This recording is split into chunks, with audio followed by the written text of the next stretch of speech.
umusaza DJ Pole mwibuka amajambo yigeze kuvuga ati ndazi neza ko hari indirimbo iriko irakogwa yiwanje bashaka kuntuka, ariko bibuke ko jewe umuavoka wiwanje ari rugwe ari ngaho yasamye arindiriye agakoroka catamira. Guys, mbega uru rugamba ruzohera ryari ko uyu muriro ari umuriro utazima? Kandi ibi vyose vyavuye ku ndirimbo y'umuririmbyi yitwa WJ Once Again. Indirimbo yitwa Sinokwirarana yakoranye n'umuririmbyi akomeye cyane ava mu gihugu ca Uganda, uyo si wundi bamwitwa Jose Chameleone.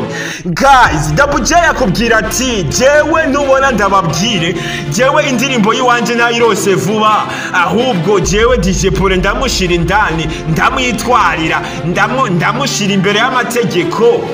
Kuko kujya guhagurutsa Jose Chameleone ni nka buhagurukije Afrika yose mukorane collabo. Guys, mbega ibi bintu bizohera ryari? Hello, bite so jendi baza murameze neza nkuko bisanzwe.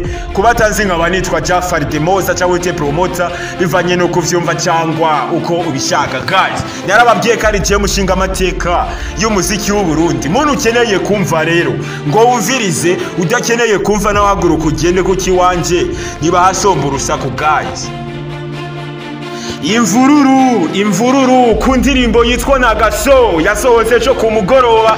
Guys, indirimbo ikomeje kuvugisha benshi, yaho DJ Pole yavuga ati jewe ndazi neza ko hari indirimbo iriko irakogwa bavuga ko jewe bantuka, bavuga ko jewe ntari umurundi, ariko jewe baramenya yuko jewe umuavoka wanje ari rugwe yari ngaho yasamye arindiriye agakoroka catamira. Guys, mbega uru rugamba ruzohera hehe? Ruzohera ryari ko havuyemo umuriro? Mbega indasi izozimwa nande? Rega indasi irikirasha mu bintu mutazi.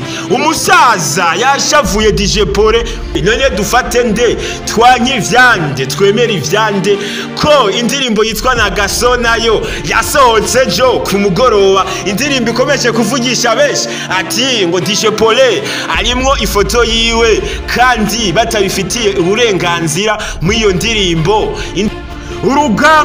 Urugamba rurongeye kuvyuka hagati ya DJ Pole na WJ Once Again. Guys, indirimbo yitwa Nagaso, indirimbo yasohotse jo ku mugoroba. Indirimbo ikomeje kuvugisha benshi, bimwe DJ Pole yavuga ko jewe ndazi ko hari indirimbo iriko irakogwa, indirimbo bashaka kuntuka kunsyoza, ariko nibarindire gato ya jewe umuntu uze wanje ari maso.